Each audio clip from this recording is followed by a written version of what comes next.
How you doing? Movie, can you hear me? Yes, I can. Can you hear me? Yes, absolutely. Awesome. Well, I just wanted to say congratulations. I've loved interacting with you in the Facebook community, and I saw your comment that you just closed a deal. I didn't close it. I opened escrow. You opened Escrow. Okay, that's right. So is this the first one that you've actually closed with DealMachine? Yes. Awesome. Congratulations. Appreciate it. It's Yeah. awesome. Remind me, what market are you in? Los Angeles. Okay, that's awesome because so many people fear of a big market like that. They're like, is this even possible? Have you closed other deals before outside of Only DealMachine? one. Just one. Okay. And it was 3 years ago. Okay, gotcha. So what was the what happened during the last 3 years for you? A lot of things, but mostly it just didn't have the money to be consistent with any kind of marketing. Understood. Yeah. Understood. And then the machine makes it easy to be consistent because you can kind of set it and forget it. mm-hmm. You know, once you take the time in the front end to, create a campaign or something like that. Whereas, when you are, you hear it enough, you listen to podcasts, you got to touch people 6, 7, 8, 9 times. But if you don't take the time to, for instance, without the DealMachine, if you don't take the time to change your mailer every time or every other month, like if you're not one of those type A type people who are always on the plan, which I am not, mm-hmm. That kind of falls to the side, along with, like I said, not necessarily having cash reserves in order to keep going. Right. In this case, how long did you actually keep going? How many times did you reach out? It's the first mailer.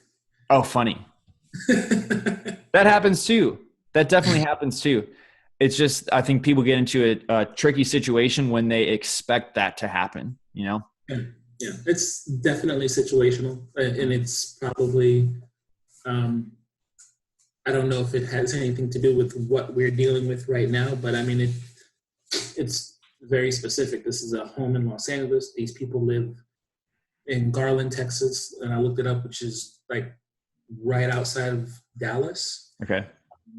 They are older. I don't know how old they are, but I can tell that they're an older couple, at least in their 60s, probably in their 70s. Mm-hmm.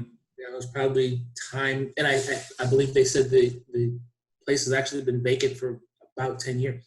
Wow. It was just time for them to let it go. Yeah. And, they probably can use whatever bit of cash they can get right now. Right. And it will probably actually go a lot longer. In Garland, Texas than it would, anywhere else. Mm-hmm. It just was, the happenstance. Right. Understood. Well, congratulations. When are you guys actually expected to close on that deal? But that's the funny thing. They're going to be here in July, on July 6th. They want to get some personal items out of the house. And I told them, I'll even pay for it. If you send me the keys and I'll go in and I'll get what you need and I'll send it to you. And they're like, no, we want to kind of go through it at our own little pace and get what we need out. So it's actually not going to close until the end of July. But the closing agent that I'm working with, they do these kind of things here in LA all the time. They do 120-day closings, and it's not a big deal. So mm-hmm. I'm not really worried that it's going to fall out. I'm actually just glad I got the contract signed and got the escrow opened this morning. Yeah. Well, congratulations. Exciting day. Yeah, appreciate it. What are you going to do next now that you've got this thing locked up and you're going to close on it later? Well, I just joined up with, or signed on for Investor Fuse. Okay. I'm going to talk to those guys later on this week or maybe next week. Okay.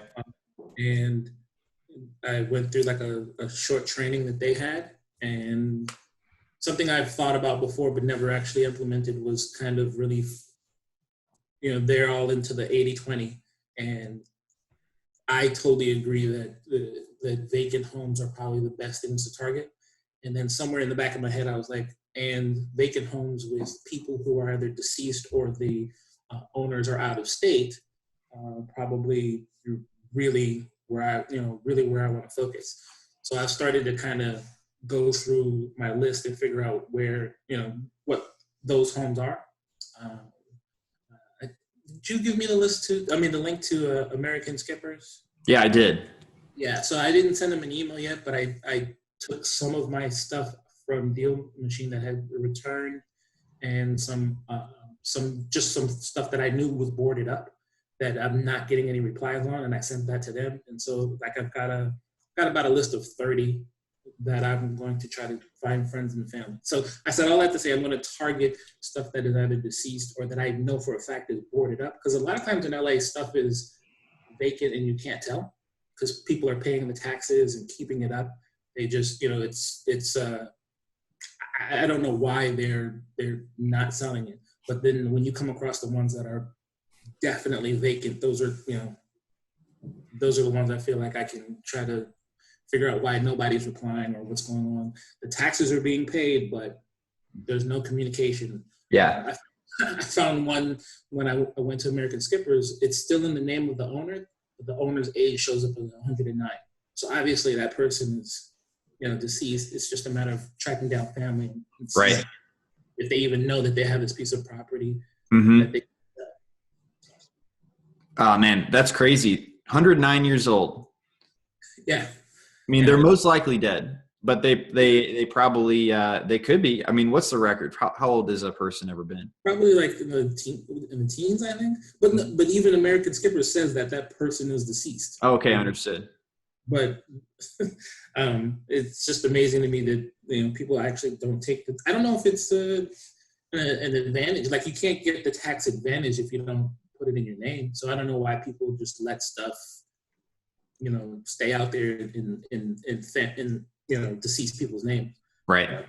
It's a big problem here in LA to the point where it came up last summer that they're probably in about 2 or 3 years going to submit some sort of legislation that might have a yearly penalty for homes that are vacant for a longer than I think 2 years. Mm-hmm. There's a ton of vacant homes in LA. It's just people are not doing anything about them. Mm-hmm. So that's kind of where I want to focus. Yeah, awesome. Are you driving for dollars yourself, or did you have somebody out there adding the property that you actually locked up? I had someone for a little while, but right now, a couple of reasons why I'm doing it myself. One, obviously, with the COVID deal, there's a lot less traffic in LA, so it's a lot easier. Yeah. And second, at the beginning of the year, I work on a help desk. I work in IT, and I switched to an overnight help desk. So I'm free during the day. And like this particular house, I was going to the store, and what I've been doing is I've been taking the long way home and the long way to the store, and just like serpentining through neighborhoods. Mm-hmm. I just happened to pass that particular house on that particular day. So I'm doing most of the driving for myself. That's the other thing I'm going to do is once I get a plan together, I am going to look at some other markets. Mm-hmm. Try to get teams and drivers in those markets. Awesome. What questions can I help answer with you on your journey? Is there anything that you have questions for me about? No, I mean, I've shot questions in the Facebook group and gotten answers. There's nothing really outstanding for me right now. I'm sure probably 20 minutes after we get off the line, I'll think of something. But no, I really appreciate the system. I probably need to do one of those disc tests to see what kind of person I am, but I know I'm not the person to make a plan and sit with it and watch it for the long term. I am kind of a as it comes type of person. Mm-hmm. I kind of take life as it comes. So have something like this where I can set it up, make sure that I have different options, different campaigns, and set it up to run without me messing it up, basically.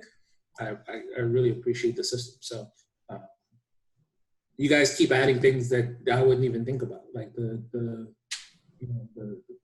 Google Chrome extension is awesome. like I said earlier, the only problem for me is that I feel like the pictures are outdated. Like there's nothing you can do about that. Yeah. And, Up to a year usually in a city like LA. yeah. So, and the reason why it's bothersome to me is because I know for a fact I'll see something and I'm like, oh, wait a minute, and I'll go back and I've already added it. It's like the picture that I have is different than the street view because it's either already being rehabbed or the street view picture is like I said, 2 years old, and it looks like there's nothing wrong with it. Like I would have not known that it would have fallen under my criteria if I hadn't already passed that particular house. Mm-hmm. Well, there's nothing you can do with it. Yeah. No, I get it. Well, thank you so much, man. I appreciate you calling in and telling me about this deal. And how many deals do you have in DealMachine so far? A lot, because I've started uploading lists. You have been using the uploader? Yep. What lists have you been uploading? So is the number in blue what I've added since March 12th? Or yeah. That's a lot. You see where the uptick is? Right. Yeah. So I've been I've uploaded a partial tax delinquent list, partial code enforcement list, and I don't know if you're familiar with Property Radar. Okay. But it's a software that is only in the Western region. I've had that the longest, and what I used to, it has a pretty good app. And what I would do is I drive around before I take a picture and then add it to that app. And then there was one point where I had that and I didn't have DealMachine, but I had a list that I was making that said send to DealMachine. Okay. So eventually when I was able to send it to DealMachine, I did that. That was about 200 homes, I think. I don't remember.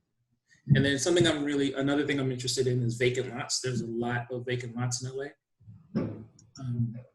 I'm from West LA, but a lot of my friends are from South LA. And I was here in 92, 91 when the riots happened. And there's a lot of lots that have been vacant literally since then. And it's kind of my long term is that eventually I want to kind of build back up South LA. I want to be someone who can buy and purchase land and property and make affordable housing in South LA. So I'm trying to find the owners of vacant lots to see if they have any interest in selling them so they can actually be used for something, considering, LA has 60,000 homeless people. So, that's kind of like the long-term thing that I'm really interested in. Understood. It's helpful to have that vision. That's amazing. Yeah. So, I added that vacant lot list. So, gotcha. And I think I don't know if I asked. I don't know if it was you specifically, or if I put it in the group. Wondering if there'd be a way eventually to add by AIN. So if it doesn't have an address, we could still add it into the system. Yeah, we're actually working on that. We've got the data, but we don't have the ability to add it quite yet. But we're going to work on that for you. I know you've been asking for it. Yeah. All right. Cool. All right. Actually, do you know there's a feature request page as well that would I think be helpful for documenting? Did you add it on there? Yeah, I did. Oh, perfect. That's just helpful because then we can check it off. You'll get a notice once it's done, and we won't let it get lost in oblivion, which happens sometimes. All right. Thanks, dude. I really appreciate it, Arthur. All right, man. Appreciate your time. You have a good day. Yeah, you too.